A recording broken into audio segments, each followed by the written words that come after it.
nice, well, we think a nice and informative agenda for you today. So on the basis that I just want the agenda to speak for itself. But what I would say is if you think you find this useful, please tell your colleagues. We aim to do these once a quarter, and they're sort of more informative and inspiring to allow you to go back into the organisation and sort of act like a value maker, I guess, want a better phrase. So yeah, so without further ado, we thought what might be important. There's a lot of things going on, obviously around planning, organisational change. So to get a regional perspective on things, we asked Jason, who's the head of finance brackets assurance for NHS England, to come and provide us with a little bit of an update. So with that, over to you, Jason. Thank you. Thank you, Daryl. Thank you all for having me along. I've got some slides that I'm struggling to get onto my screen at the moment, but I will walk you through those in a moment. For anyone who doesn't know me, my name's Jason Donner and I worked in the regional team. Daryl used to be my boss. Worked in the regional team for about 4 years now. Before that, I was primarily with providers for about 20 years. So I've done a little bit with commissioners, a little bit of providers, but sort of love the NHS, landed in the NHS by happenstance, just they're the only people recruiting, but sort of one of the best things that happened to me. Let me just try and share this screen again. Sorry, bear with me. I don't know why this is not.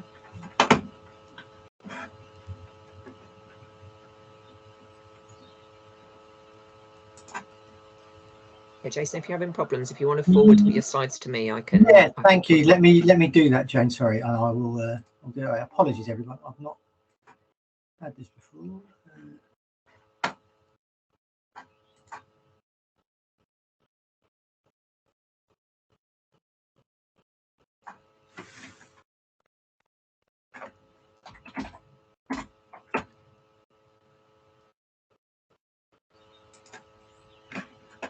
Right, so I've just sent that to you. I'll talk to it while I'm waiting for it to come up. Jane, let me know if that doesn't come through. So the first thing we're going to talk about is the revenue position for the organisation. So across the east of England, in the first 2 months of the year, we are £32.6 million off plan. That's a really shocking number. We're really worried about that. For anyone who's been in the NHS for any period of time at all, usually month there is no month one, don't really do it properly. Month two, people typically have been reporting to plan, not exactly, they don't balance all of the numbers exactly to plan, but the position is that dire that all of the systems and all the organizations are worried enough that they're flagging this early in the year they're off plan. To put it in context, there's £60 million, £62 million overall deficit, of which only 29 was planned. So there's still a bit of a hockey stick in terms of delivering the efficiency plans throughout the year. So in one sense, the report that I'm sharing with people, not sharing with people at the moment, is very wrong. What we're trying to do is we do 3 real things with that position. The first is it real?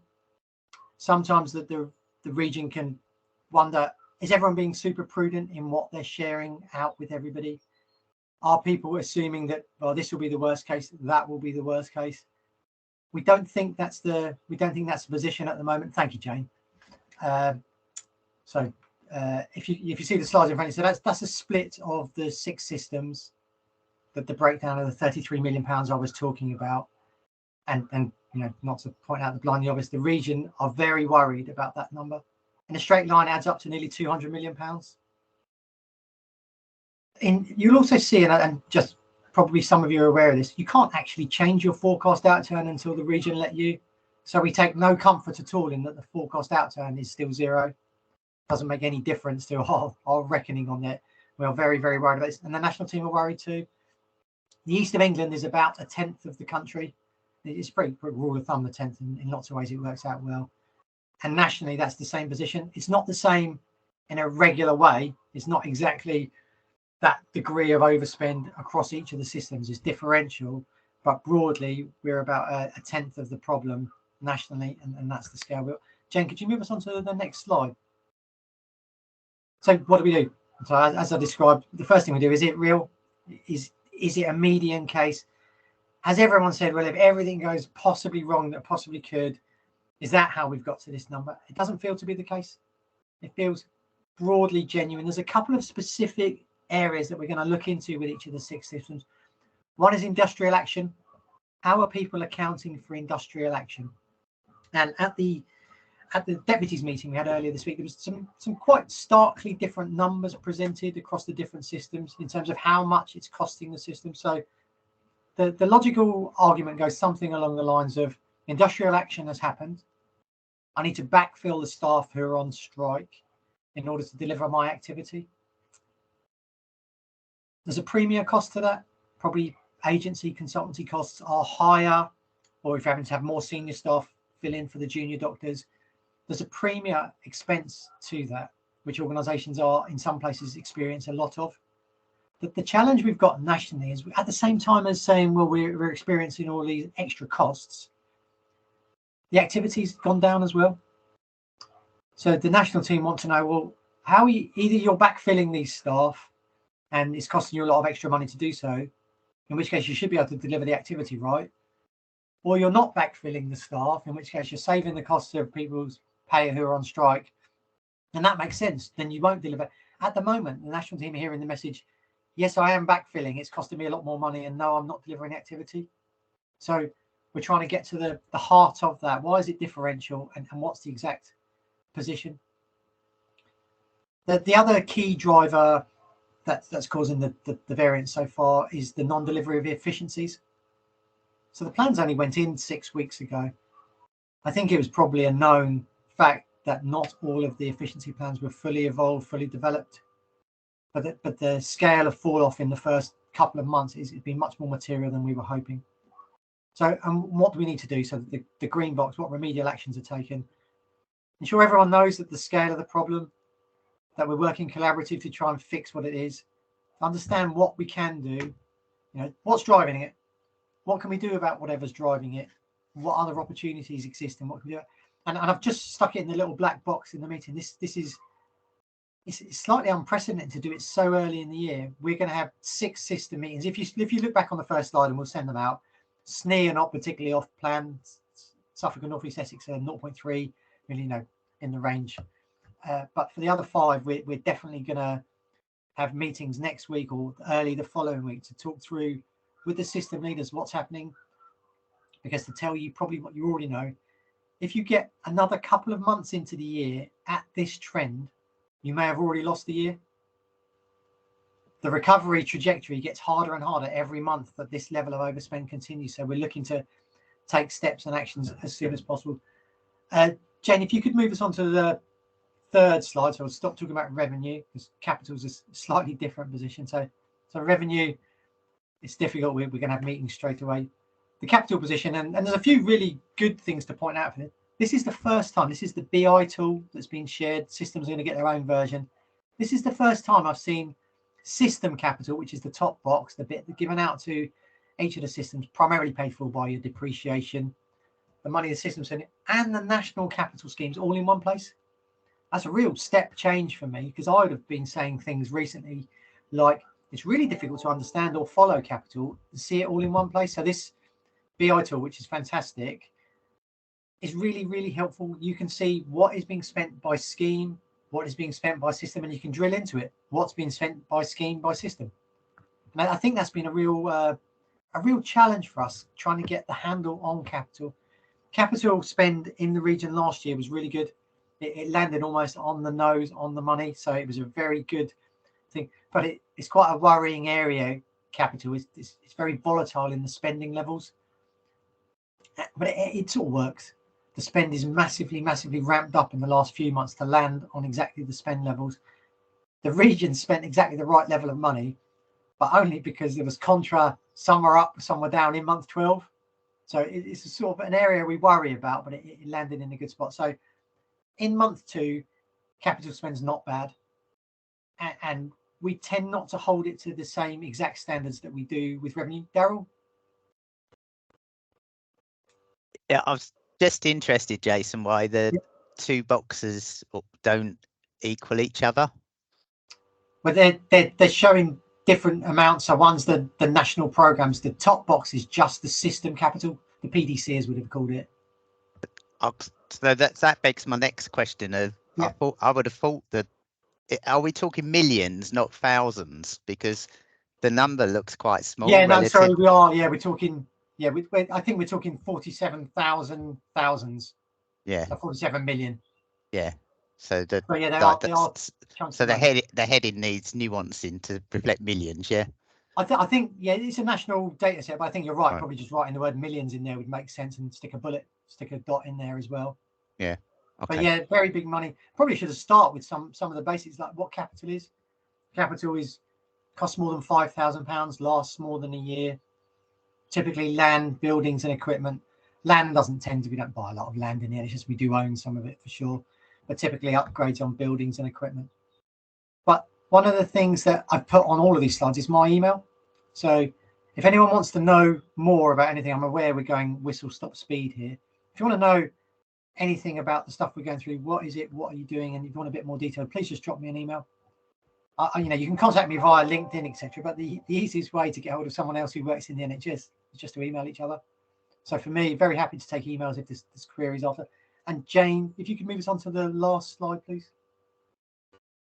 So just a few things I wanted to pick up that are also focusing the regional mind at the moment. The year end, there's ongoing concerns around completing the audits for the 30th of June deadline. That's happening in lots of places. Anyone who's got BDO as an auditor is worried.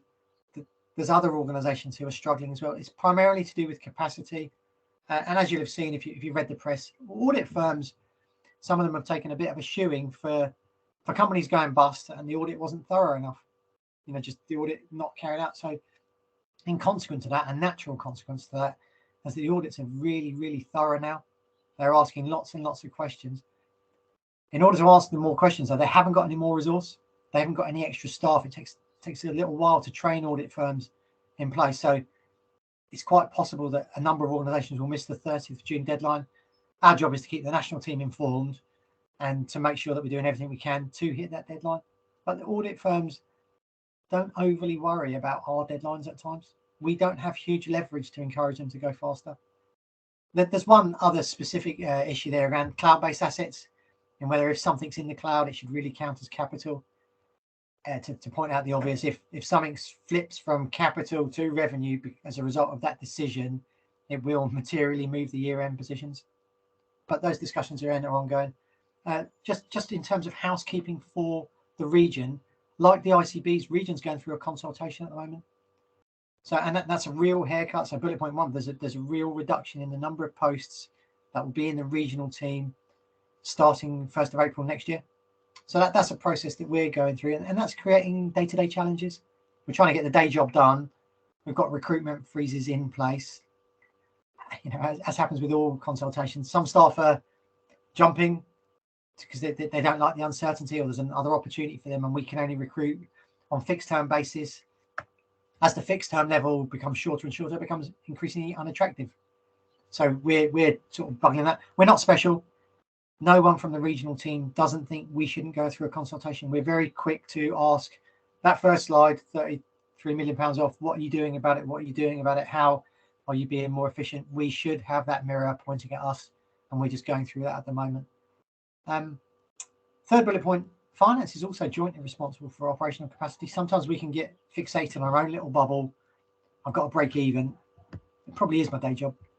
My first day job is to try and live within resources, but I've got other day jobs too, and one of them is to try and deliver operational services so that we treat patients, because that's the whole point of the NHS. I think important to remember that we try and have joined up conversations. It doesn't always work, but trying not to have a slash and burn approach to trying to break even the position, not just simply ramping everything down. We need to do it in a measured way, because our job is to deliver activity too. And the final one for me before I'll take questions is planning feedback for last year, lots and lots of feedback being gathered, and we're feeding back to a national event on the 29th of June, so next Thursday. How was planning for you? Some bits were good, still some significant challenges, and we're probably going to start planning for 24, 25 now. And that was some feedback we had from our deputies group, which deputy groups of deputy directors of finance across the region had a meeting face to face on Monday. Get on with it. You know, we always tend to rush right at the end. Are there things that we could start doing now? And we're really looking at how to make that happen. So thank you very much for sharing my slides, Jane. If you take those down, I'm very happy to take questions with the little bit of time I've left you. Thanks, Jason. That was really interesting. Do we have any sort of immediate questions? You can either put your hand up or post the chat. And obviously, a lot of that was quite familiar to me, Jason, having formerly worked in the region myself. Yeah. But I guess my question would be: has a lot changed in NHS England in the 3 years that I've not been there? I think it has. I think we relaxed financially during COVID, no doubt. The amount of rigour and grit we had in the system was relaxed because the system, that the process nationally that was in place, whereby, COVID funding was backfilled. So if you overspent and you could evidence this was driven by COVID, the amount of money, was made right for you. All systems got made right. I think we're just getting back to exactly where we've always been historically. So we've changed in the sense that we've gone back to where we were. Money's incredibly tight. We're trying to juggle lots of very challenging situations at the same time, and we are putting that rigor right back into the systems. The one thing that's different is we're doing it in month 2. I think it used to be a month 4, month 5 job with 2 or 3 organizations. Now it feels like a month 2 job with half to 3/4. So it's very difficult. I think we are better at doing system first. And we used to go organisation first. We're better at that, but still not perfect. Thanks, Jason. Jane. Yeah, thanks, Jason. That's really helpful. I think you probably said a little bit about this, but I'm quite interested in what the national position looks like. Are we a real outlier in the east of England, or is this? No. Yes, so we're not allowed to share the overall national numbers, but what I can do is tell you that we're about a 10th. And we're about 33 million over. Well, we're not about. We are 32.6. So that 10th, don't take it to the bank on the exact numbers, but we're broadly in line with the overall national picture. But there isn't one picture nationally. We're better than some, and some aren't struggling at all. And so we're really trying to find out, well, why? What's the East? Everyone's different, but everyone's sort of the same. Everyone's got inflation pressures. Everyone's had industrial action. What is it that we're doing, and what can we learn from those that are better? It's I think there's 6 questions going out to 14 different systems this week. 6 questions from the national team asking, what's your run rate done since last year? What part of your plan exactly is not delivering? And the 6th question is, what are you doing about it? And again, that those minds are focused at a very, very senior level so early in the year is new to me. I don't know, Daryl, Jane, you have a different perspective on recent decades. Yeah, you're right. It is new, right? If we can just take the question from Simon, and then we'll need to move on. Yeah, thank you. It's a very quick one. Back to you, Jason. Obviously, you've talked a little bit about the national position, and obviously within all of the systems, we've all highlighted very early on the levels of risk in all of them. What is the actual end game on this? Because a lot of the systems are not going to be able to recover their positions, and it's still going to be, you knew this at the start, at centre, that there was massive risk in the system. What is the natural end game when systems can't literally do anything else to save money? Or is it literally going to be, you just have to get there with however you get there, and you then start crippling services just to get back to a financial parity? What's the kind of national view on that, other than you just have to break even? So I think you're right, Simon. I'm not going to be able to answer that in the sense no, absolutely definitive. But let me give you the overview. We're trying to have joined up conversations so that you don't hear from ops saying, must do more, from finance Mhm. saying must save money, so that you hear it in one place. I think there is a nuance in the sense of we can evidence where we're doing everything possible, delivering the current service, where it could be more efficient and effective.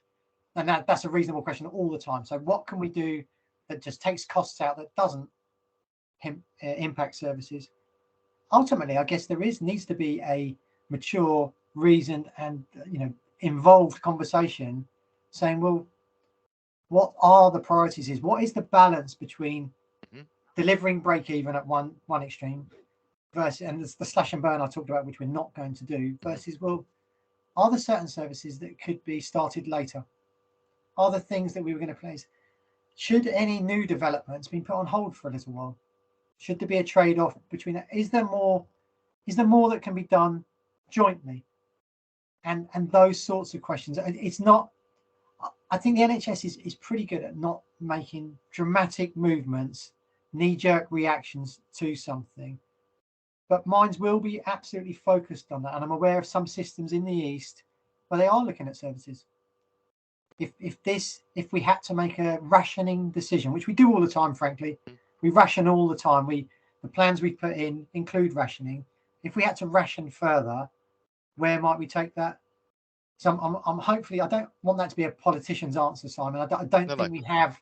I don't have the much answers. It's almost like, is it literally, does it go back to there just isn't enough funding in Department of Health for this? And is anyone actually prepared to, at the top level, with all the pay settlements that have been agreed, based upon delivering efficiencies, is it a political problem more than a delivery offering?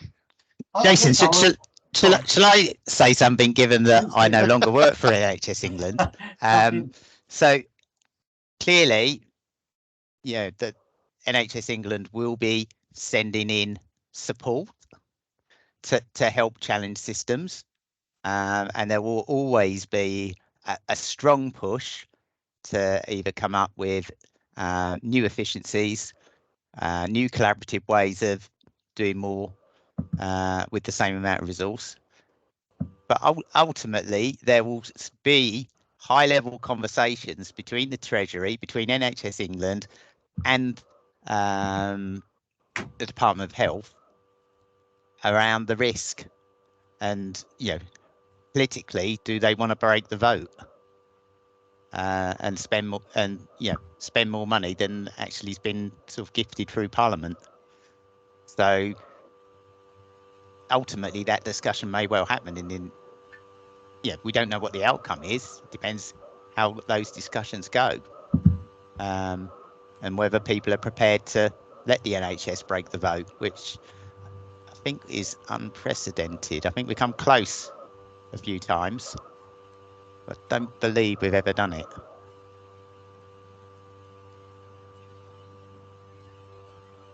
Right, okay, so I think we better move on. So all I would say to the other people that are going to speak is that I will curtail my presentation to sort of come in line with time. So don't worry about your time at the moment. So our next item is being a green light champion, and hopefully, I can see Graham on the screen.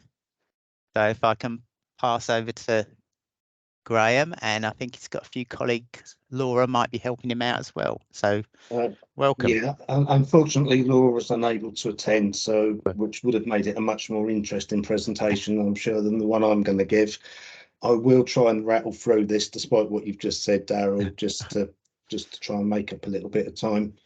The project that I'm going to describe is basically centered around making services aware of the needs of autistic people in particular, and other forms of learning disabilities. I'm just going to briefly, so bear with me a minute, I'm just going to share a few slides with you.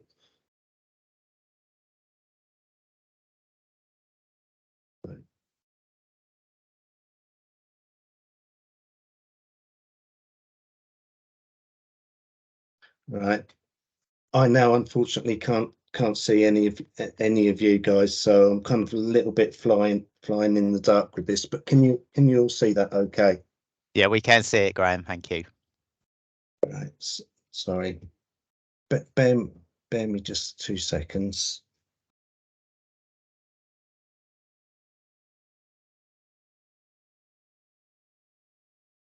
Sorry, can you just let me know whether you can see an individual slide or whether you can see the whole presentation at the moment? It's the As whole well. presentation at the moment. Yeah, Graham. that's. Bear me a minute. I'm just going to stop sharing. Again. Sorry, I've not had a great day with technology today. A fairly important bit of it has failed on me.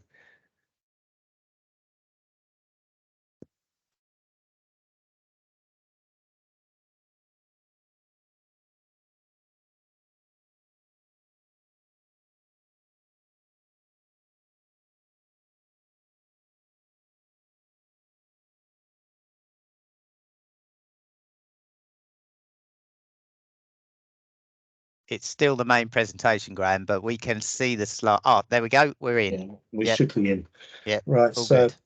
so as I say, I work as a support accountant within Norfolk and Suffolk NHS Foundation Trust. We don't actually hold. We're not actually commissioned to deliver much in the way of learning disability provision, but there is quite a close connection statistically between various forms of LD and autism in particular, with other mental health diagnosis. So, as part of a response to this, and for various other different reasons, our trust has a specific project known as the Green Light Project. So what I'm briefly going to talk you through today is I'm going to give you a brief overview of what autism is, a brief overview of the aims of the project, a little bit around what best practice actually looks like, some examples of the reasonable adaptations that can be made to help support autistic people and other forms of LD within our services. A little bit around the Green Light Toolkit, which is the method that we use for assessing and measuring our services over time. And the last little bit, most of what I'm going to talk about is probably the natural reaction for corporate services to look at this and say, well, this is clinical, this isn't anything to do with us. And I actually want to explain why I don't think that's right and why I personally became involved as a Green Light champion within the trust. So autism is a fairly broad spectrum, but over 1% of the UK population have a diagnosis, but the true level is probably far higher. I read recently that the first person internationally to be diagnosed with autism died recently, and he was 89. So medically speaking, this is kind of relatively new stuff. So particularly amongst adults, there will be a lot of people that won't have had the clinical diagnosis. So the actual proportion of the UK population is probably with autism is probably a lot higher than that. Factor into that also, autistic people often try to mask their disability, and it's actually very difficult to identify that. So common difficulties that autistic people often face can be some or all or any of the fun. So social communication, social interactions, often autistic people are very non-verbal in their communication. They struggle in social contexts. They like it. There's a tendency to like routine. There's oversensitivity to sort of the five senses, and particularly things like light and smell. There can be issues with spatial awareness and issues in dealing with internal feelings, whether that's things like hunger or emotions. There's quite often they get highly focused on specific interests or hobbies to the exclusion of everything else. Quite often they will take things literally, and quite often they will suffer from extreme anxiety, which quite in some cases, but all cases can lead to sort of meltdowns and shutdowns. So as I said, our green light project has a number of aims, and the next two slides basically list all the names. What I've highlighted in red are the ones that I think are probably the most salient and the most relevant for you guys. The Green Light Champions, we're basically a network that works together to share best practice and to develop resources and for service improvement. And that developed resources bit I will come on to further on there, because that's part of the reason why I do feel that this is actually quite relevant to finance functions. Obviously, we're looking to promote inclusivity. We're looking to aid discussion with the group and to offer support and guidance. And again, I will touch on that at the end of the presentation. And we're looking to provide solution-focused work to improve service provision, which to me sounds an awful lot like business partnering. So this being the NHS, we love an acronym, and the one that's quite often quoted for best practice is something called SPELL, and that stands for structure. So that's whether that's the use of visual aids to communicate, whether that's having sort of various routines. For example, if somebody's trying to access a community service, can we give them consistent appointment times so that they begin to get aware and comfortable with the time of day that they're seeing people. So it becomes basically, the access to our services becomes normalised for them within their routine. It's about taking a positive approach, and probably the one I would highlight on there is actually the allowed time to climatise, which is not always easy when services are under pressure and we're looking to get people seen and assessed and dealt with. But when we're looking to deal with service users that have a diagnosis of autism, we do need to try and build some time in to allow them to adjust to their surroundings and their situation. Empathy, I think it's really important that you try to keep a sense of calmness and communicate in ways that are supportive of the individual service user. Low arousal, so that's around creating a safe environment where things are decluttered, where the information is clear. And again, coming back to the allowing time to acclimatise, I think allowing time for the service user and their carers to process what's going on. And the last one is links, and again, that's around sharing information with individual family members. So the next slide basically goes through some, but not an exhaustive list of examples of reasonable adjustments. Now, the first one is quite important. It's about making sure that diagnosis of autism or suspected autism are picked up and consistently flagged on medical records. If we get this wrong, and nationally, various different trusts within the NHS have got this wrong, it can ultimately end up in a coroner's court. I think the reason that we now nationally have autistic training for all members of staff stems from one event that happened in an acute hospital in the Midlands, where an autistic teenager didn't have the right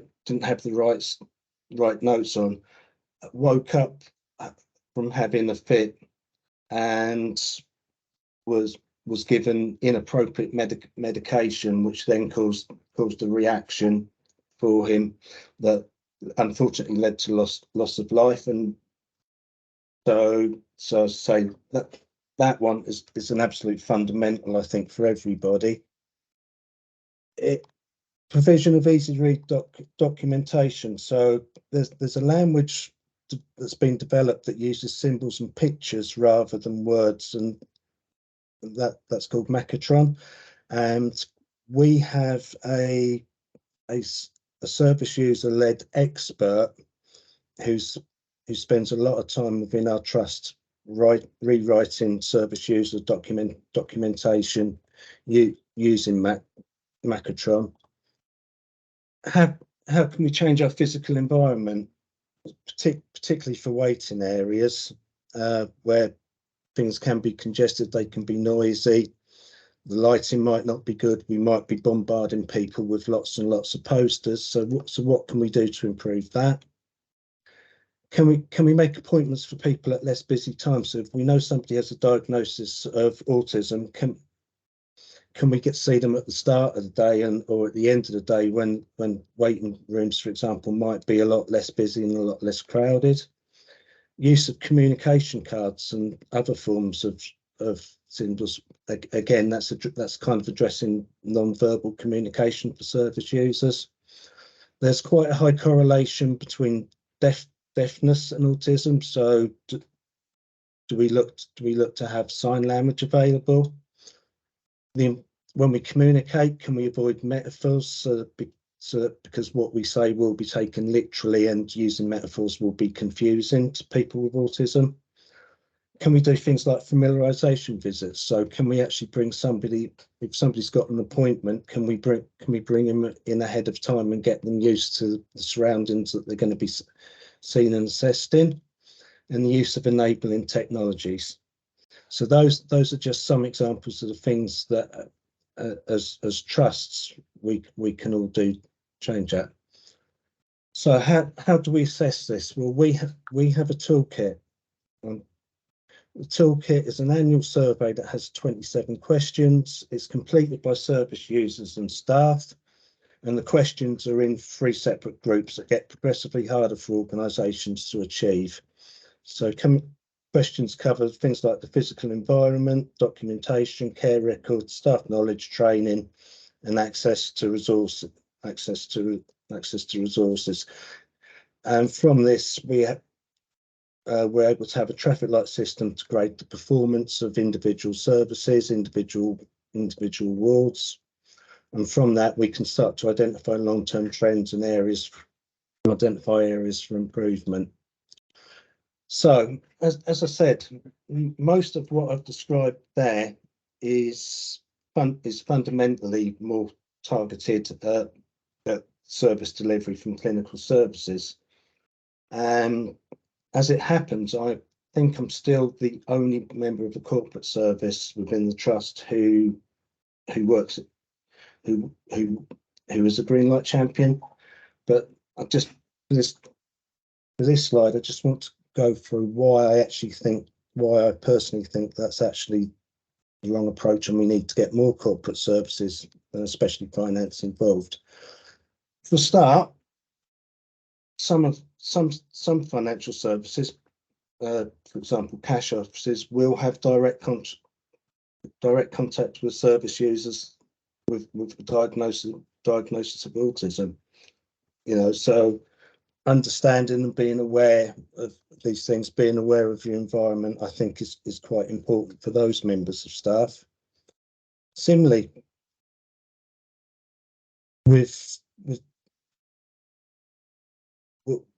most of us at some time will come in contact indirectly with service users, whether that's moving around the sort of clinical sites or whatever. So we may come into contact, and we need to be aware of how to act and how to interact around that. Come to the more finance specific knowledge of our green light project doesn't have a standalone cost center. So we have to find funding options, and this is where my role as a support accountant within the management accounts team becomes a little bit more of a business partner. On one of the previous slides, I talked about adaptations of waiting areas, for example. One of my proudest moments working as a Greenlight champion was actually in the approach to the end of last financial year, where I was able to use my knowledge and my contacts within the services to arrange for the provision of non-ticking clocks and various different toolkits for it. That might not have happened given the financial circumstances that 23-24 is on, but my awareness of the processes and the year-end creditor processes and my contacts allowed us to get the orders put through in 20 and take the hit in 22-23. And the final point on this, and this is an area that I want to try and develop further, is that the number of budget managers that we as a region deal with, law of averages says that some of them must have learning difficulties, some of them must be autistic. So what do we need to do to adapt our communication when we're working with them? Do we need to look and consider how we adapt, how we do our reports to make things so? And the last point on there is, do we reschedule budget meetings to take account of social energy? Now, the idea of social energy is that, you know, everybody gets through the day, comes home, you sit down, you have your tea, and you just collapse in front of the TV exhausted because you've had a full day of social interactions.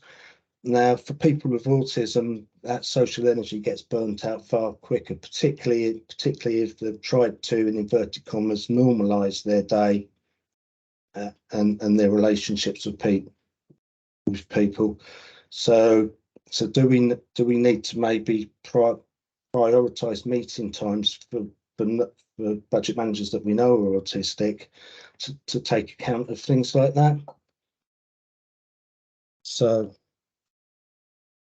if anybody's got any questions, in a minute I'll come off the thing, and if anybody's got any questions, I'll quite happily take them. But finally, thank you for indulging me and listening to me. But please remember, when you've met one person with autism, then you've met one person with autism. Thank you, Graham. That was really, really informative. And I've got a question from Jenny. Hi, yeah, my son is autistic, so this is very close to my heart, so thank you for everything you're doing. And I was just thinking, when we come into hospitals and doctor surgeries and stuff, often I have to tell them, which was really awkward before he knew he was autistic, which is crazy because when I go through an airport, it's much easier because we have the sunflower lanyard, and yeah. I've never seen that used in an NHS capacity, and I was just wondering whether we already do and I just don't know, or if we don't, why don't we? Or maybe we should. My wife works in the Estates and Facilities Management team at Barts and Royal London, and their lanyards, they do have autistic friendly lanyards, which their wards and their services all have. So I think within the NHS, within the wider NHS, it is becoming a little bit more prevalent. But those are the type of sometimes quick wins that can make a difference. But again, it's promote. The whole point of the project is to promote the awareness of it. Even within clinical services, the level of, particularly if a specialist service like a mental health trust service, sometimes you can get a little bit sort of narrowly focused, which is kind of ironic, given that's one of the things that can happen with people with autism.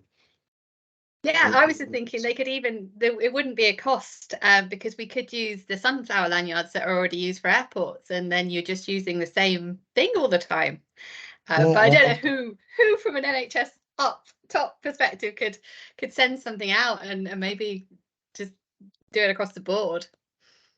It's an interesting point, and it's one I'll take to the next Greenlight Champions meeting that I go to, see whether we can kickstart anything. Thank you for what you do as well. That's fine. Yeah, I don't know whether Jason's still on, but it's something we can pick up with him as well, and perhaps he can send that up the line, because it was really thought-provoking. It's a shame we haven't got more time to ask more questions. So what I'm suggesting that we do is we take one more item, which is developing system-wide training and development. And I believe that's Sophie Barnett is making the presentation. I think Sarah Brisbane helped prepare it. Double act, Daryl. And it's a double today. act. There you go. Yeah, we're doing a double act. That's fine. And then what I suggest we do, we take a 10-minute break.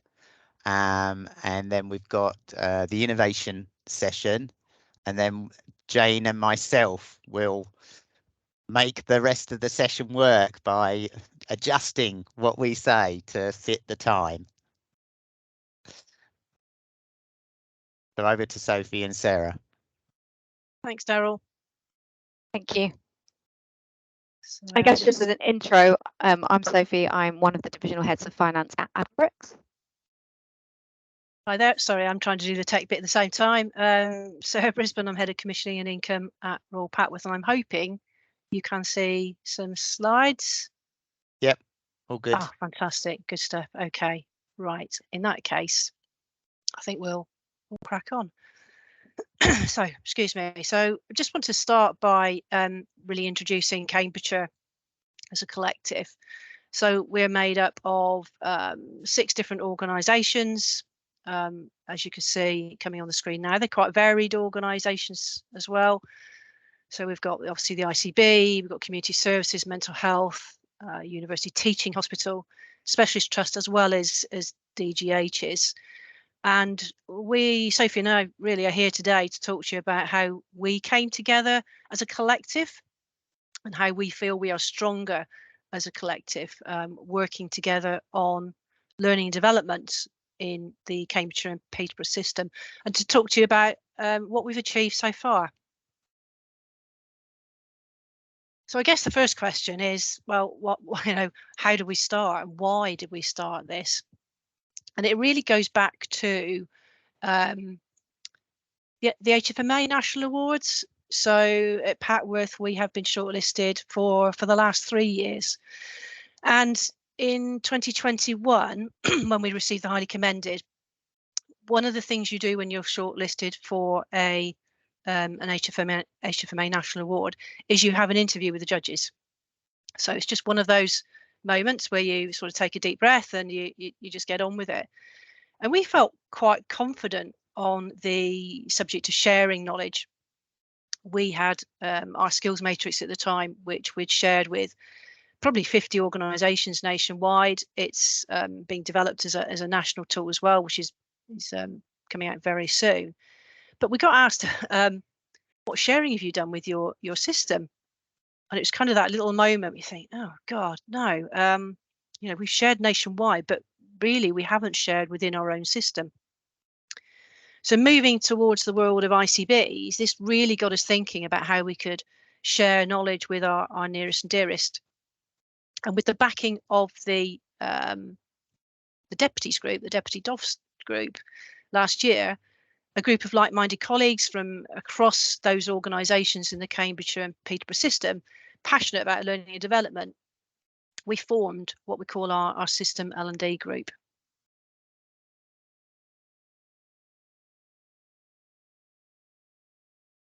So we've been working together for about 15 months now. It's gone by quite quickly.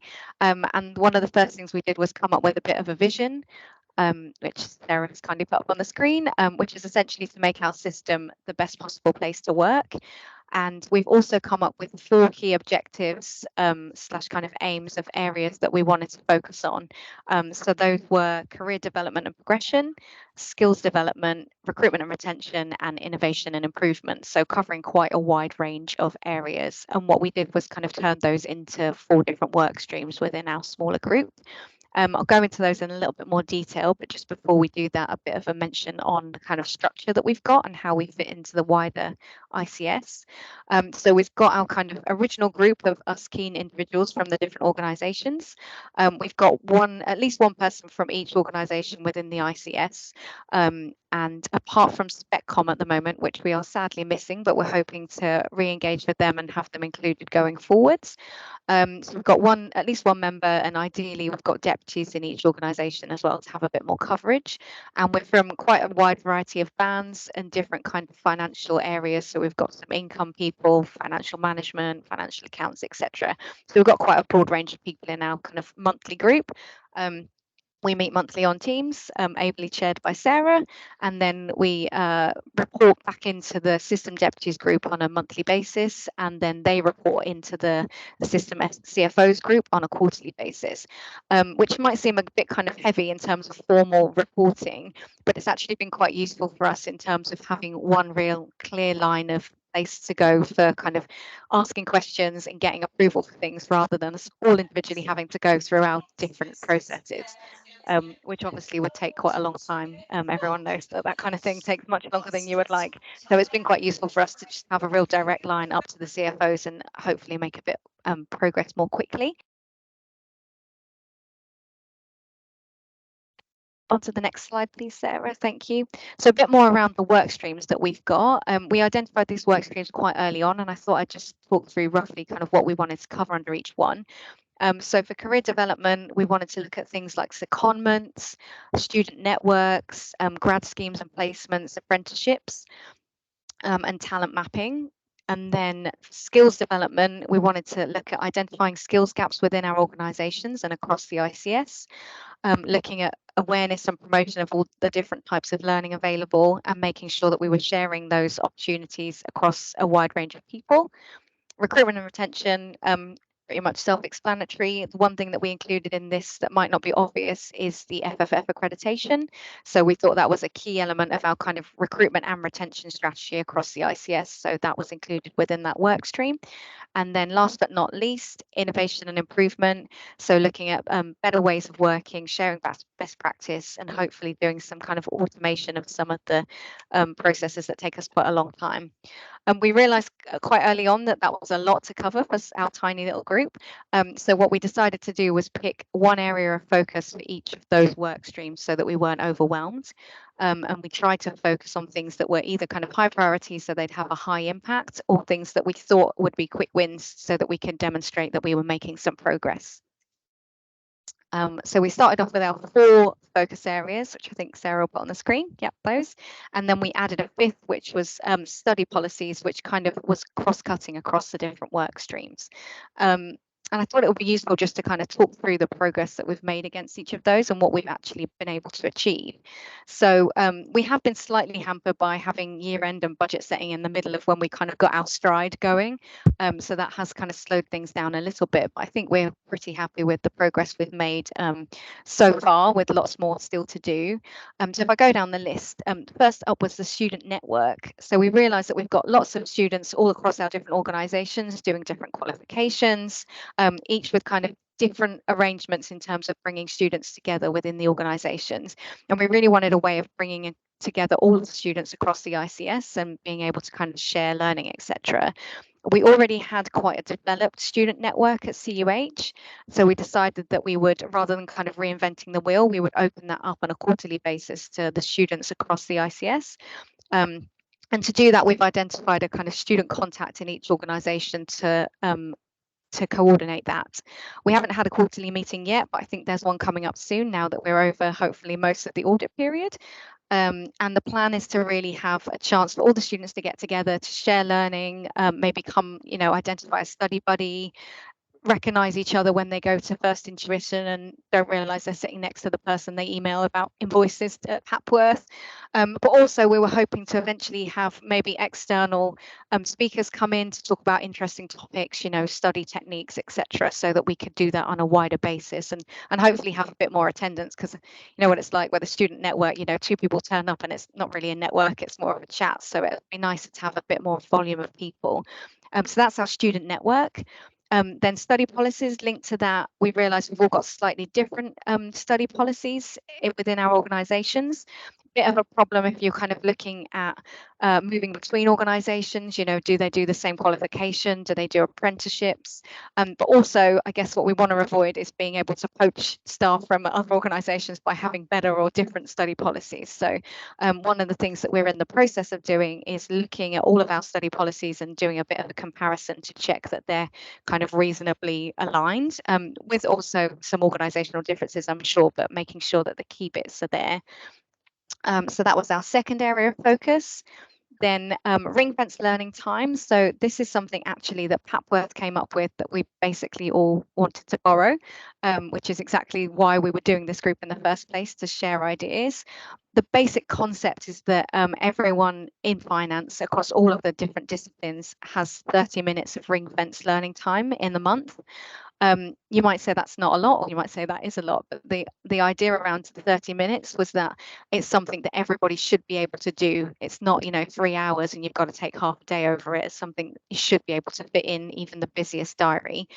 So Papworth already had that implemented. At CUH, we've been doing it for the last couple of months. I have to say it's taken a little while to get the comms out and get people kind of engaged with it, but that's a bit of a work in progress. And the other organisations within our system are planning to launch this over the next couple of months. So what we're really hoping for is that this will become a kind of universal offering across the system, where we know that at least everyone is enabled and given permission to have that half an hour of learning time each month. So we can always report back on how that's going in a future meeting. Next up is accreditation, and I know we've got a slide coming up on that, so I won't steal Sarah's thunder, but I'm sure you all know what accreditation is anyway. And then lastly, automation of processes. So I'm sure everyone is aware that there's kind of increasing reporting requirements and, you know, having a position at working day one.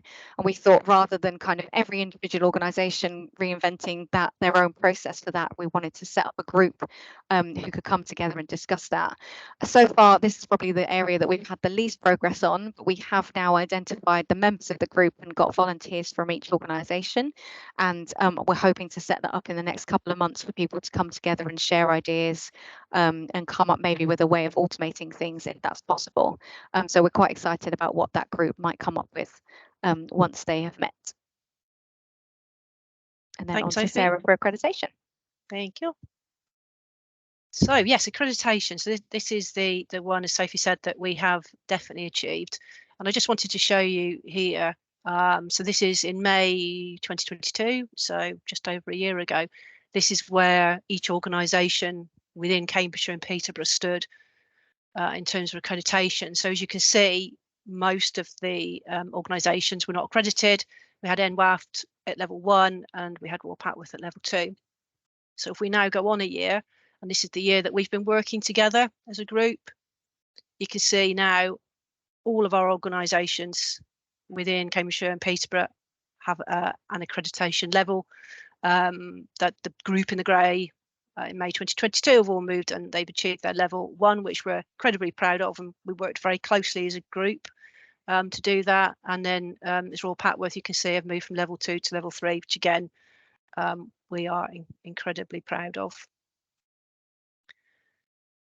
And just kind of sticking with that pride message, we asked all of our people to come up with a few words, which are coming very, very slowly for this slide, which you can read obviously when slides go out.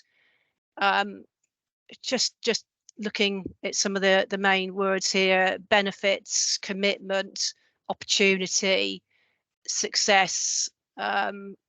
It's just been amazing, really. It's worked far better than I think any of us could have imagined. So really our message to you is, what's stopping you achieving more together? Because if we can do it in Cambridgeshire, then so can you. And we've seen those benefits now, and we're starting to reap the rewards of that collaborative approach to development of learning within our organisations. And not only that, I mean, you get to meet and work with colleagues from across the NHS family that you may not have done so before, as Sophie said earlier. So, really, what's not to like about that? So in terms of our next steps, there's quite a lot on here actually, which is really good. It just shows that we've got lots to do. Accreditation, yep, brilliant. We've moved to the right hand side, which is fantastic. We want more. We shall be supporting each other to reach the next level, and that includes the recruitment of more accreditation assessors across the patch. Having done this myself for the last couple of years, I have absolutely no doubt that undertaking this role helps immensely when you do your own organisational submission. So if there's anyone out there who's kind of thinking about it, I would certainly recommend that.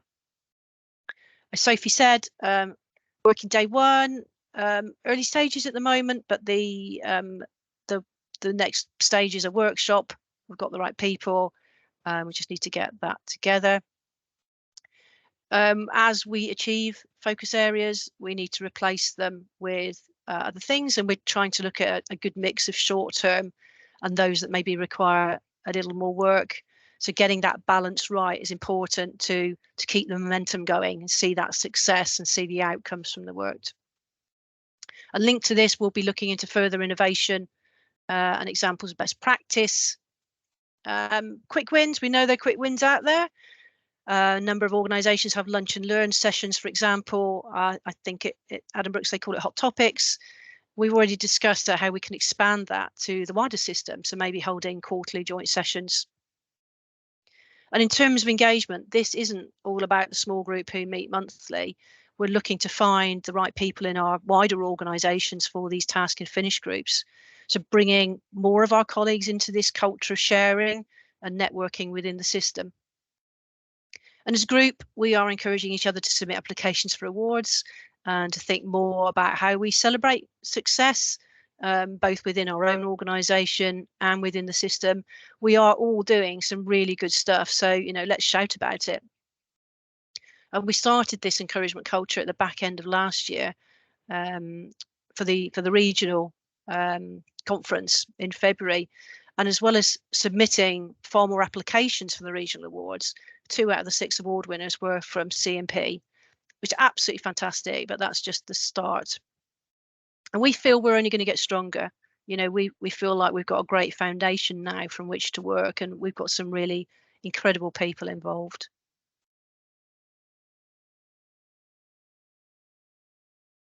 So just a few points of things that we kind of learned along the way that we thought it would be good to share if you are considering this journey in your own system. The first one up is dedicated time. So I think I'm right in saying that none of us have dedicated time in our own kind of normal job roles to do this kind of thing. And whilst that was kind of okay at the start with an hour a month, once we started doing things like accreditation, I think that become a bit more of a pressure. So it's a good idea to kind of get a bit of dedicated time agreed up front if that's possible. Next is the structure. So we would definitely recommend having that reporting structure that I mentioned earlier, where you can kind of go through the deputies and up to the CFOs of the ICS rather than trying to approve everything in your individual organisations. I think that also adds a bit of kind of pressure that if you've maybe got one person in the link that isn't necessarily engaged or hasn't got time, if it's kind of done it in that meeting, that kind of puts it in front of them and gets them to look at it. So that's quite useful. Senior support. So I think we probably all say we've got relatively good senior support at this point, but we did start the group quite organically. And so it maybe was there in different levels to start off with. So I think it's a good thing if you can to kind of get that early on. And that's kind of linked to the structure as well. And lastly, understanding each other. So I think we all came to the group with a preconceived idea of around what kind of finance is and what different bits of finance there are. And I think we've realised relatively early on that there was a bit of learning to do around what different finance teams do and what, you know, what differences are there with commissioners and providers, etc. So that's I think you kind of need to understand those differences before you can make things consistent. So that's definitely something to do early on, understand the other organisations and really kind of learn what they do before you try and cram everything into kind of a one size fits all scenario, because I think that's a useful thing to do at the start. And then I think we've also got a few top tips.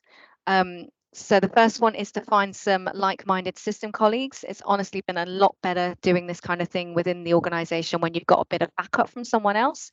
The added bonus, I guess, is the sharing, but also the fact that you can use that a little bit to leverage things within your own organisation, because you've got a direct comparison that's nearby. So you can say, you know, Papworth have got level 3 accreditation, why can't we have level 1? And you just use that to generate a bit more interest. Found that works quite well.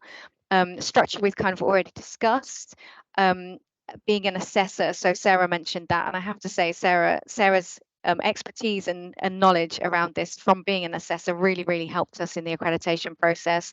We had quite a few sessions where we went through all of the requirements, and Sarah and her team were able to kind of share things they'd done and share knowledge that they had from looking at other organisations. So definitely would recommend that if you're looking at accreditation. Innovation, just trying something new. The 30 minutes was definitely new at CUH, and I think people have kind of embraced that and started to pick it up and use it. So I think, you know, don't be afraid to put something out there. Really sharing as much as possible, and the whole purpose of this group is to share as much as we can, and I think we've definitely benefited from that. You know, rather than making your own induction checklist, CPFT shared theirs, we all adapted it for our organisations. It's just things like that that meant we didn't have to start from scratch, and I think none of us, I think would be fair to say, none of us would have achieved the accreditation without being able to share those things. And you know, we're all NHS organisations, so there's no reason why their policy isn't broadly relevant to you rather than you writing it from scratch. And then last up is, as Sarah mentioned, involvement of colleagues in the wider teams.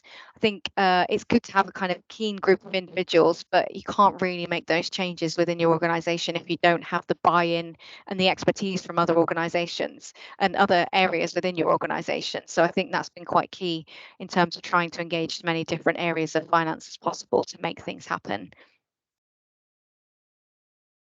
Fabulous, thanks, Sophie. And I think, last but not least, what's really important is to celebrate those achievements. I think, yeah, we need to be better at it, but we're learning, and actually having so many of those organisations in our system get their L1 this year has really helped this and made us think about this a bit more. So, oh, and it's going again. Hopefully it'll go on to the next slide, which is just being a little bit of a pain on, so bear with me. There we go. So we just wanted to leave you with a few thoughts from Professor Michael West from the King's Fund Leadership Summit in 2017 on how we can ensure collaboration across boundaries in healthcare. So I probably don't need to read this out, but I'm going to anyway. Success of these collaboratives will depend upon the compassionate system leadership across organisations that historically have little experience in working together to bring about change at the scale and pace that now seems essential. That's definitely been applicable to us, you know, particularly in terms of culture. And we know what's required to meet the challenges facing the NHS, high levels of innovation within and between organisation. And now the key is for leaders in every organisation to make it happen by recognising that innovation takes courage, persistence and confidence. And that's something that is, to get that courage and be courageous is a lot easier as it is a group, and you're stronger as a group. And that's where we feel we're at the moment. So that's the end of our presentation, but certainly not the end of the good work we're doing. And perhaps for you and your system, it's maybe the beginning of a new chapter of working together. So we'd be happy to take any questions if anyone has any.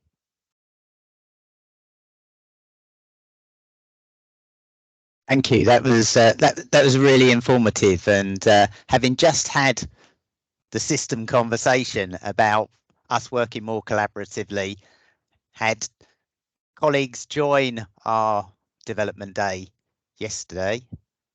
Oh no, the day before yesterday, and then colleagues from our organisation went to help present at the ICB development day the following day. You know, your presentation, I need to steal quite a lot of that, so thank you for that.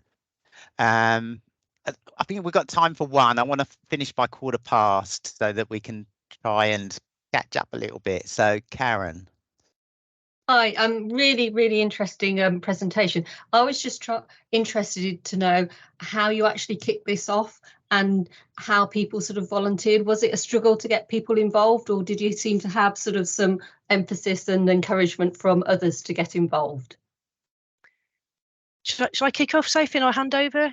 I think at the start, certainly at Papworth, learning and development is so well embedded that it kind of seemed natural for us to take it to the next step of sharing to the system. And really that was done probably through Sophie Harrison, is our deputy DOF, who made those contacts at that level, who basically then went back to their organisation, said who's interested basically. And Sophie, I'm going to hand over to you then, because I'm hoping that you put your hand up and said, yeah, I'll go for it. Yeah, so I think CUH is a slightly different story, because I don't think we've got quite the kind of L&D development that Papworth have, and we're kind of riding on their coattails a little bit. So it was more a case of asking for volunteers, and I stuck my hand up.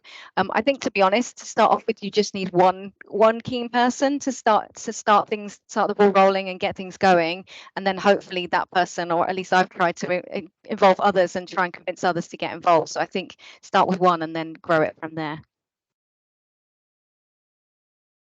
Jenny, if it's really quick. It's quick. Karen, I'd love to link up with you because one of the things I think would be really interesting is a Power BI innovation forum, and Milton Keynes were very present yesterday on the Power BI training. There were lots and lots of people.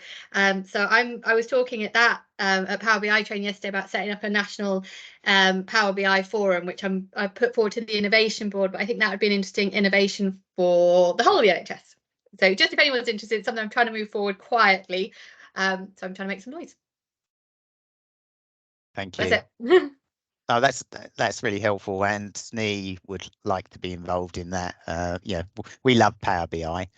Okay, right. So it's 12:15, and can we take a 10-minute break and come back at 12:25? Those people that are going to speak next on innovation, please stick to the time, and that will leave 15 minutes for Jane and I to sort of cover our last two sections. So see you all in 10 minutes.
Good to see you're on time, Helen.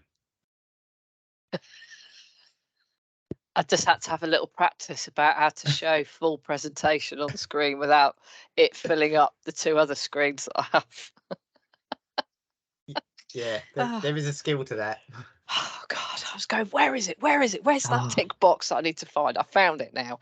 Oh, well, Helen, I need some lessons because I always fail and then can't work out what to press to get anything to work. But anyway, It's called. It's under slideshow and it's called use presenter view. You have to tick. Oh, thank And then you. I'll you're have a look okay. at There you that. go. Oh. There you go. I'm just about to do a presentation, Paul. Okay, sorry, that was my husband. Okay. Well, we've still got 29 people on, and hopefully we'll have a few more Not on join mute. as we Okay. as we go forward. So conscious of time as always. So Helen, if you would like to Right. make your presentation on putting on in an innovation bid. There we go. Hopefully you can all see my screen. All good. Then I've got to work out how to go between the slides. Right, so Jane kindly asked for me to do this presentation. Some of you would have been possibly at the HFMA conference earlier on this year, and I presented the innovation that Norfolk Community Health and Care Trust put in. And on the back of that, that's what I've pulled together in terms of this presentation. I still am employed by NCH&C. I'm currently seconded into the ICB, so I have two hats on. But yeah, so I thought, right, let's keep it simple because that's what you want, people. Nice and simple, nice and easy to follow. So let's hope it moves on. Right, let's try that. There we go. So what's the point? What's the point of putting an innovation in? Because a lot of us keep talking about how busy we are. So this is the context. Why do innovations? Well, it provides a means to share big and small ideas. It's all about the workarounds that we've all found in our own jobs. And it's also, as with the previous presentation, finding new ways of working and putting that in and sharing it and having a platform to share it. So I actually come from a commercial sector. I used to work for Unilever for a couple of decades, and they had a thing which was invent once and deploy.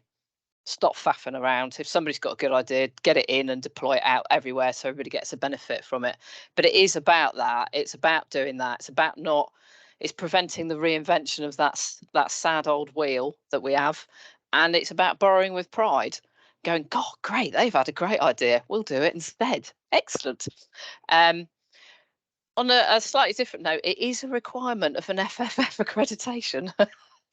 So even if you can't be motivated in any other way, that's quite important. So that's part of the requirement for going through the accreditation process for the different levels within the FFF. So how do we do it? What's the process? So I had to go and remind myself of what the process was. And I've tried to make this as simplistic, but have everything in the presentation, which I'll email to Jane at the end so it can all be shared around. So the first thing you have to do is to find the One NHS Finance website.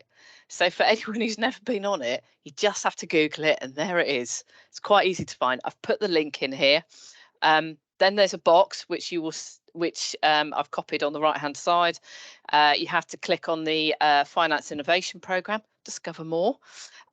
Gives all sorts of background in there, lots of stuff to read. It also gives you the submission guide. It also gives you the link to actually submit an innovation. And there's also the innovation library in there with all the different innovations that have, is it about the past 2 years or am I being over generous? It is about 2 years that it's been going. I've also put the link in there for the innovation that NCH&C did.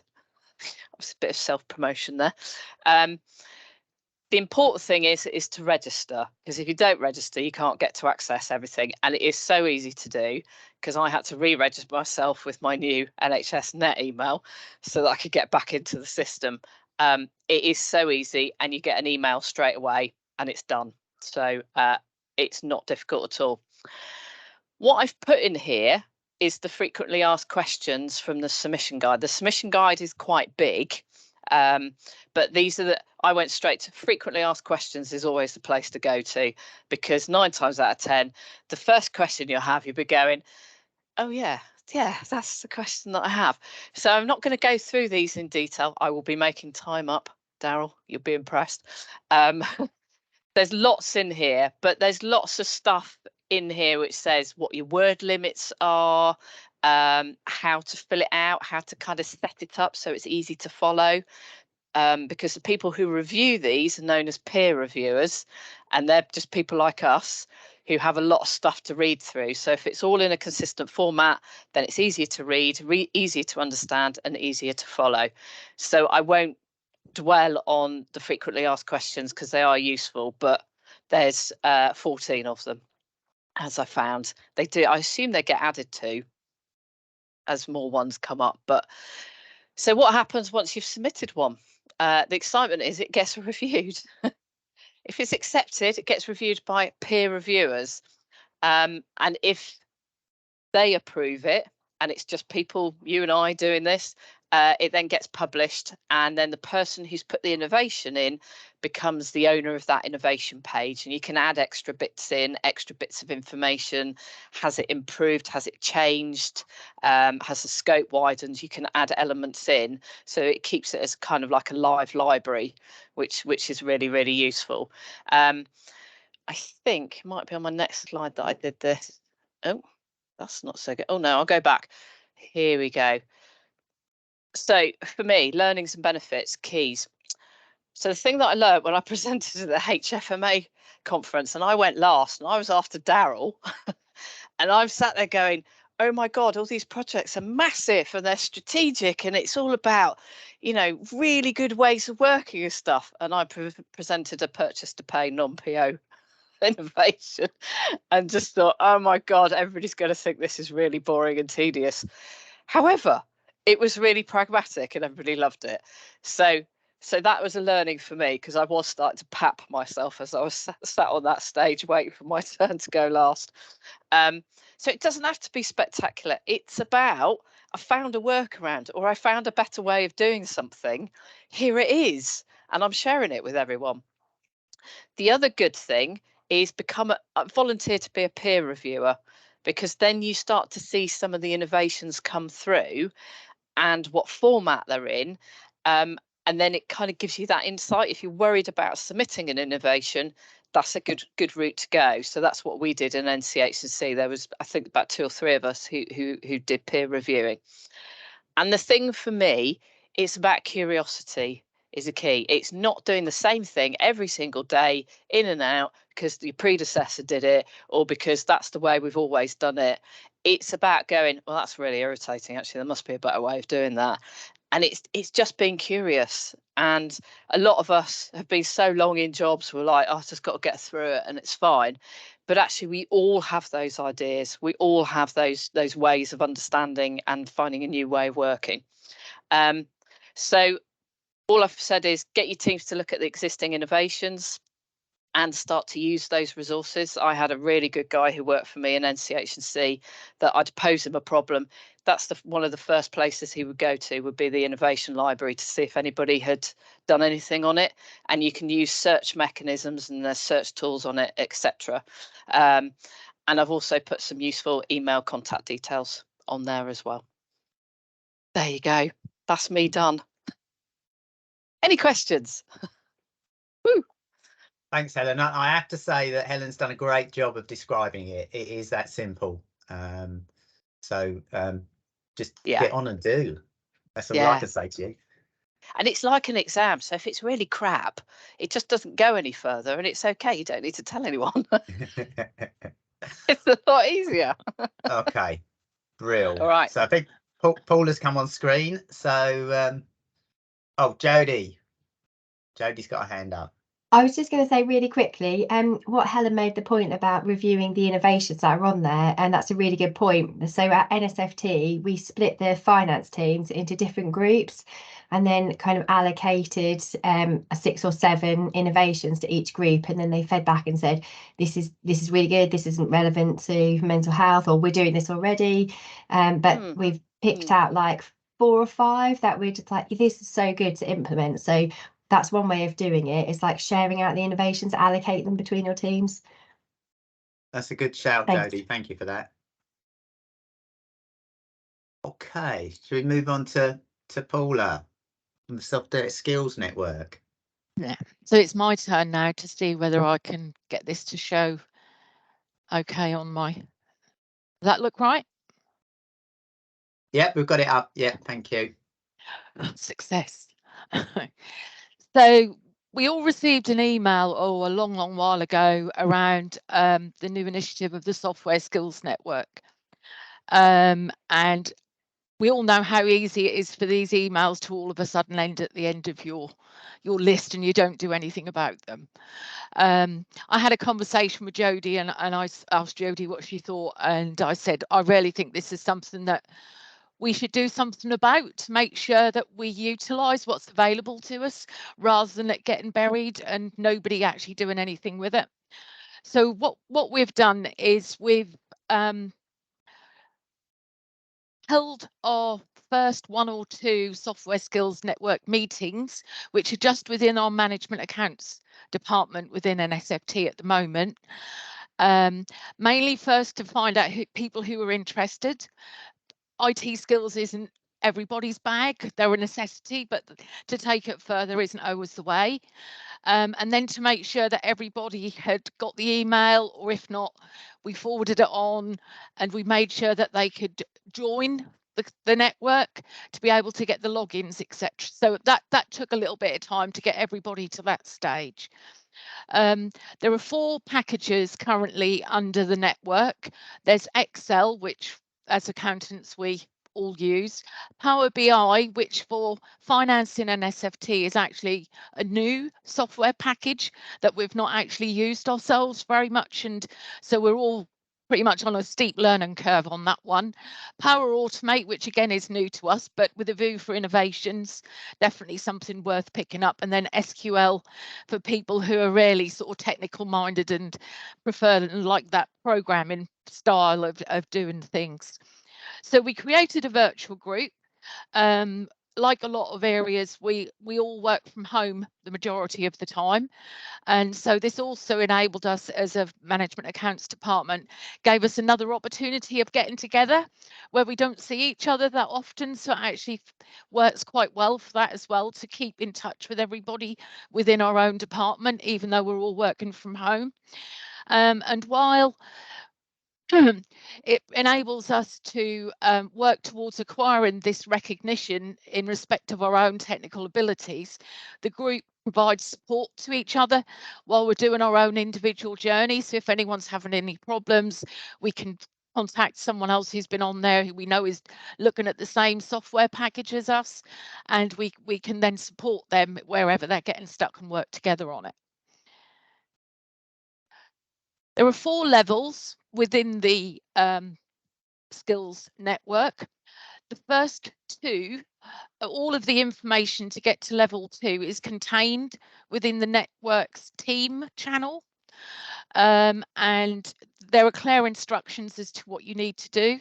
So the first one is about watching some videos and doing bits and pieces, and to get to number 2, there's a piece of homework you can do which actually proves your skills, and then you have to submit that and almost like get it signed off, and that will give you your level 2.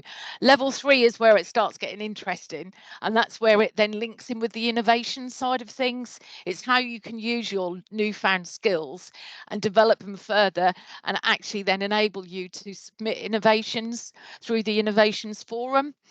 So we're currently all looking at levels 1 and 2 and working towards those, but our aim is then definitely to take it on to be able to go even further. And the top level is for any of us to then become a software educator, and you have to have a proven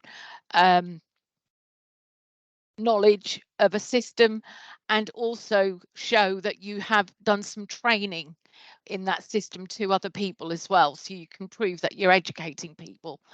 But I think for a lot of us that one is quite a long way off, and we'll leave that with the experts. So as I said, we're fairly early doors on this, to be honest.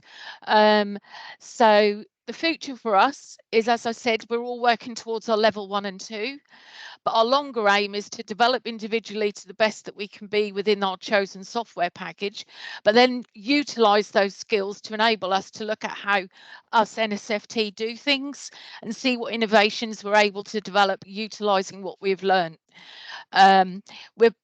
We're very fortunate in the NHS that we are given these opportunities to learn these new skills, and it's imperative then that once we've got them, that we utilise them to develop and improve the way that we work within finance. I've put the website down there for where you can go on and join to get the links and everything. But that's where we're at the moment. But obviously further down the line, I'd be more than happy to come back when we start seeing some of the fruits of our labour. But this is a relatively new project within NSFT. But we've got quite a few members within management accounts who are interested in it. And I've also been asked to speak to our financial services colleagues and then ask if they're aware of it and take them through it as well. So we're broadening it across the wider finance department as well. Thank you, so I kept Paula. that nice and short and sweet for you, Daryl, as well. That was brilliant, and straight to the point, really informative. And it's something else I'm going to pinch. God, that is the benefit of coming to these sessions. There's so much to steal. Has anybody got any quick questions for Paula? We've actually caught up a little bit of time. Jane.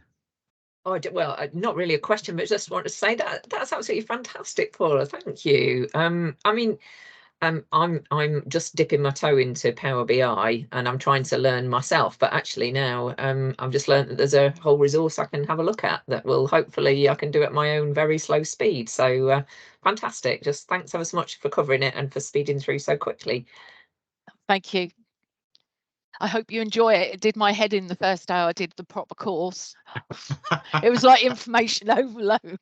So I think this is like an easier way in. I will give it that. The other thing about this forum is the level of honesty that we have when we're sharing with each other. I think it's the age. It doesn't go in as quick as it used to. Yeah, I'm with you on that one, Paula. Right. Okay. Any other questions? I mean, it was so clear. I don't think we need any other questions. So thank you, Paula. That was brilliant. You're welcome. Okay, so I think we're on to me now. So let's see if I can actually share my screen. So I will be relatively quick, I think. Famous last words.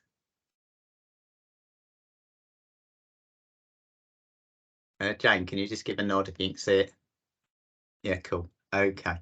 So you may or may not know that the region has, well, it's in its third year of investing in HFMA bite-sized short courses. And basically what that means is that you can have a license for 12 months. And I think it's currently there are 19 different courses that you can undertake. I did them in about 6 weeks during when lockdown first came, because it was my brainchild when I was working at the region to invest in this. And clearly, if I was going to be a champion of it, I had to know what was in it. And I have to say that I found all the courses informative. Yeah, a lot of it I knew, but not everything. You always learn something. So we're just going to cover what are they, who can access them, how well are we doing in using them, and what do staff say about them. So it'll be really quick because these are the courses. Now, I was going to talk about them a bit, but in the interest of time, I'm not really. There's a guide that we'll make available that gives you more information on each of the areas. Effectively, it is covering anything that you would want to know about NHS finance. Some areas in the acute, some areas in the commissioning, some is in primary care. So it's something for everybody. That's all I can say. And the thing is, if you do 5 courses plus the NHS Finance, or including the NHS Finance course, you do get a certificate that you can put on your CV. Everyone likes one of those. Okay, so yeah, I'll quickly get these up.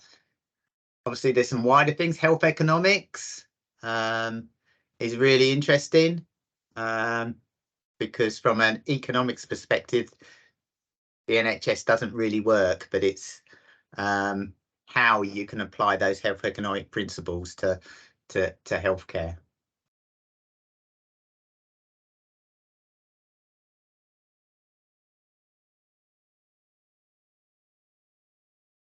And service line management, that's the interesting word, but that's just more detailed management accounts, basically. All very good stuff. Now, the other thing I wanted to do really quickly is, you may or may not know that ESR has a range of courses, that are the HFLE ones, that are short, medium and long. So there's some that duplicate what we've got there. And here we go. Look, it took me 2 minutes to log on this morning, put in the search HFMA, and it brought all the courses up. I've only screenshotted the first list. So they are there all the time for you to pick and do at your leisure. So that's an optional extra. So who can access them? Absolutely everybody. So I would encourage finance staff. You know, if you've spent your life working in financial services and you're interested in management accounts, or you've always worked in a trust and you want to know a bit more about an ICB, then it's for you. If you have operational managers who are responsible for resources and need to know a little bit more about what they should be doing around governance, or how the management accounts fit together, how they should be interacting with their management accountants, it's for you. We send it to our non-execs. I send them a nice little email introducing myself, giving them a long list of things they can access, and I've got good feedback from them. So anybody who touches the NHS can make use of these. We do try and say, can you please do 5 to get good value out of our licenses, which most of the time that works, but not in all cases. Okay, so how well are we doing? So we've had 2 tranches. In the first tranche, we got 2,000 licenses, and we used about 800, which was, for me, a little bit disappointing, although it was still very cheap when you broke it down to a cost per course in terms of delivery. So we were a little bit more conservative in the second tranche. We've got 500. We've been using it for about 12 months, not quite 12 months, and we've used 134 licenses. So there's still loads left.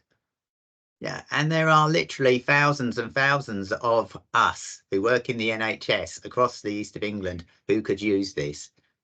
So yeah, we should be using up 500 and asking for some more. So all I would say to you is, please, please, please support it, encourage your staff in the finance department and your staff outside of the finance department to consider it. So as you can see, courses completed. Obviously, the obvious reason why there was so many completed in 2020 was because we were all locked down and had bugger all to do. So so that was really good, and it sort of slowly had less and less interest, and we could do with just reinvigorating it. So if you can help me do that, that would be brilliant. And why? It's because of this. Look, this is rate the relevancy. So very relevant and reasonably relevant. Almost eats up the whole cake. Rate your knowledge before. You know, a lot of sort of weak and average, but then afterwards, most of it is positive. So people do find it useful. So please, again, please broadcast it with your organisation. So I think this is the NHS budgeting one. good knowledge for every management accountant in the health sector. And then this is somebody else who is sort of making payments and income, and this is people they're working in that area, but they've still chosen to do the course to see if they can learn more, which is even better. So that's my presentation. I think I should close my screen. So that's it. It's there. It's available. We will circulate the guide, and it has the reference right at the end, where you sort of register. And I've forgotten, Jane, you might have to help me out with what they call the little code, unique code you have to put in. But yeah, I can't remember. Can't remember now. Yeah, please get in touch with us. We can send you all the details of how to log on if you need them, and I'll do a bit more. It's just making me think I'll do a bit more pushing through my various different channels. Daryl, thank you so much. I'm going to zoom because we've literally got 10 minutes, so I'm going to zoom through my slides. I wanted to do a quick poll and ask people whether or not you are seeing the packs that I'm producing every couple of months after we have a board meeting. But polls are beyond us today. But if you can stick in the chat whether or not you've seen them, it would really help me. These are not quite the same as being circulated, because what I've done is I've pulled out a few things to highlight. But I'm literally going to speed through this in 9 minutes. So let's go. First of all, first thing to note, and this is all particularly aimed at FSD leads, but it's really relevant to everybody. Through the National Finance Academy, that's part of One NHS Finance, there's a set of free national development programmes, and there's something for everyone at all grades. Now, they open at different times during the year, so it's a good idea to have a look. There's a link in the pack at them. There are 3 that are open for the next 8 days, and they are the Career Shapers one, which is for bands 2 to 4, the Going Beyond programme for band 8C+, and the development programme for deputies called Accelerate. Straight after that comes the Career Developers opportunity to apply for. That's the band 5 to 6s, and the Breaking Diversity Barriers that comes up in August and September. So if you're a line manager, if you're a team leader, have a look at what might be useful for people in your team, because quite often people need a little bit of a tap on the shoulder. They're a bit unconfident about it. So have a look both for yourself and for your team. And just a reminder that open all the time is the sponsorship program, which is yeah, you can apply for whenever you would like to. Any questions on any of that, give me a shout, but please don't miss out, because they open once a year. So do have a little look. Right, you will have seen these in the pack that I've circulated. Just one in terms of Skills Development Network and the wonderful Lizzie's area. She has circulated a training needs analysis request to fill in. If you're struggling with the form, get in touch, because we can send it to you in another way. We want to make sure that the programme for this year contains the kind of things that would be useful. She's already done her wonderful stuff in setting up all the Excel, Power BI, VAT, all the standard courses. But we want to know, what's pertinent for this year. Do you want presentation skills? Whatever it is, we'll do our best to provide it, but we don't know if you don't tell us. So please do fill that in. In terms of HFMA, loads and loads of events coming up, lots of lunch and learns, which are extremely popular. You literally can sit there and listen to it while you're having your lunch. So we've got ones coming up on the ambulance service and personal impacts and career stories. But I particularly want to draw your attention to the fact that we'll be launching really, really soon our Rockstar Superstar conference. Find out more when the details go up, but it's basically we're combining the student conference with a conference for band 2s to 6s. It's going to be 2 days in Cambridge, really close to Cambridge North Station, and I think it's going to be oversubscribed. So if you've got individuals who you think will be interested in that, please look out for that one, and don't miss out. In terms of One NHS Finance, a big event coming up in a couple of weeks' time, which is the One NHS Finance Summit. There's an opportunity to join that online, and I'd seriously suggest, if you're interested in this kind of area, have a look at the programme and certainly come to some of the sessions. There are talks from Julian Kelly, the National Finance Lead, as well as the launch of the Talent Management Programme, and also the kickoff of the second conversation, which will influence this whole agenda. So people remember the consultation that happened to set up One NHS Finance, and now coming back round to how has it worked and what can we do better in the future. So do get involved in that if you've got the chance. We talked about the Innovation Forum. These are the ones that are from our patch, and you can see on here, there you are, Helen, proudly presenting the Norfolk Community Health and Care Trust. I just wanted to emphasise that we do some great stuff in East of England, but Innovation Forum, we're not very good in terms of numbers. So I've even included one from Arden and Gem CSU that happens to be down as East of England. Even though they're wonderful colleagues, it's a bit cheeky of me to include it. We've only got 5. And that includes wonderful work from Helen and Daryl in terms of encouraging their trusts. So please, please, please. Oh, and NSFT. In fact, all the stars are here today. Yeah, we've got NSFT on there as well. Please, please, please do have a think about submitting an innovation. And with Helen's guide, you can see it's not something that's completely onerous. It's very doable, and you'll be sharing, hopefully helping somebody by sharing something that you've taken the time to work out. I'd also included lots of things about Software Skills Network. So thank you, Paula, for your session on that.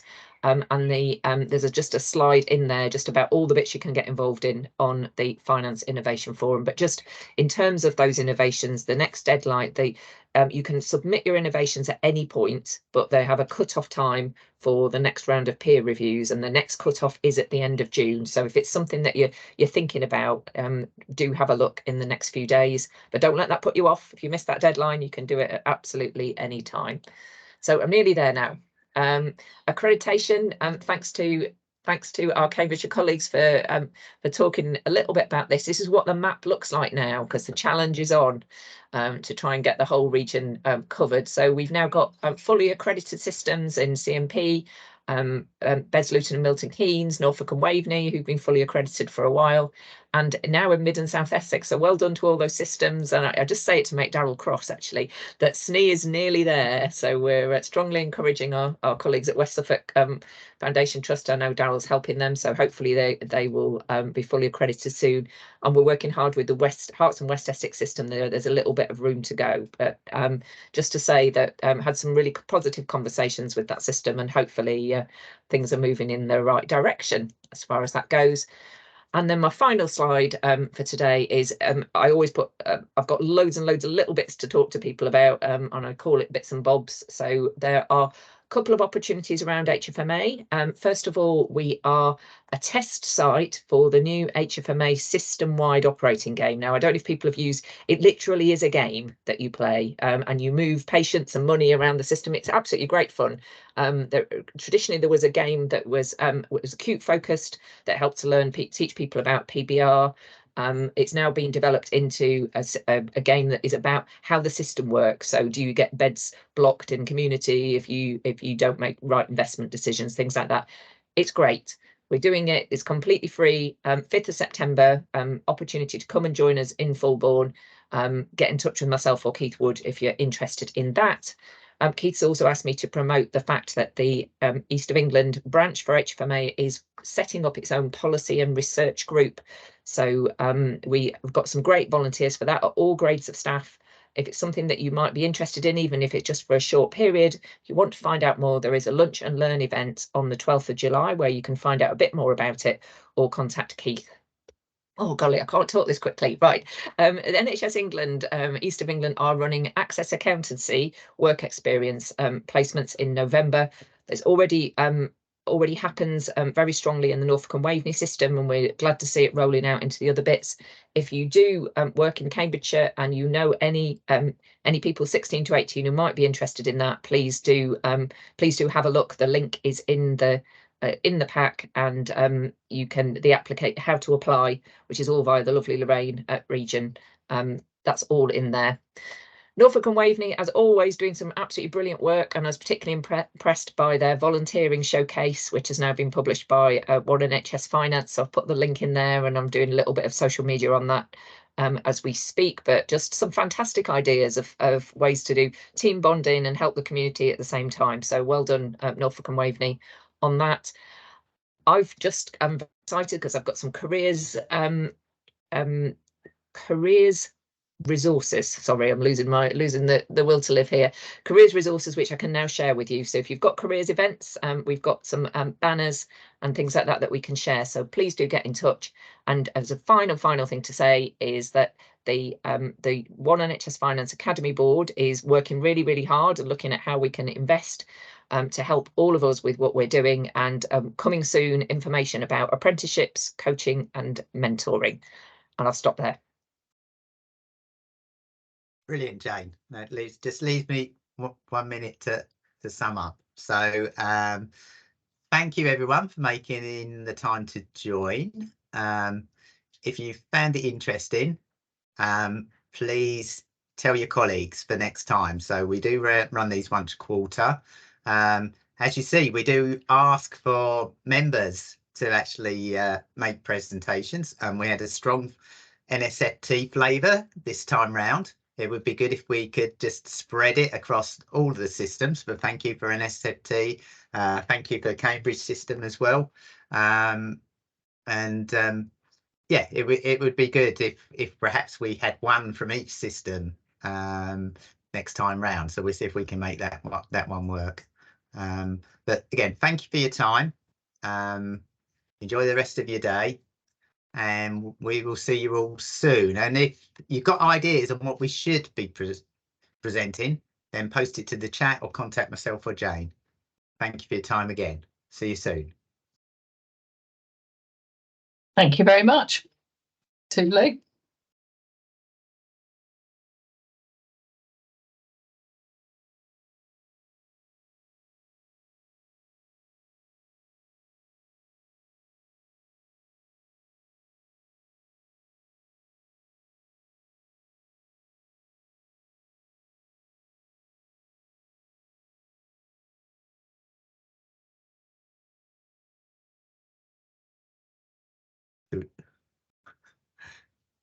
Thinking we're left with the people that doing other things at the same time. I was just, I'll phone you separately, Darryl, because I think this is still recording, but I thought that was really good. All right. Okay.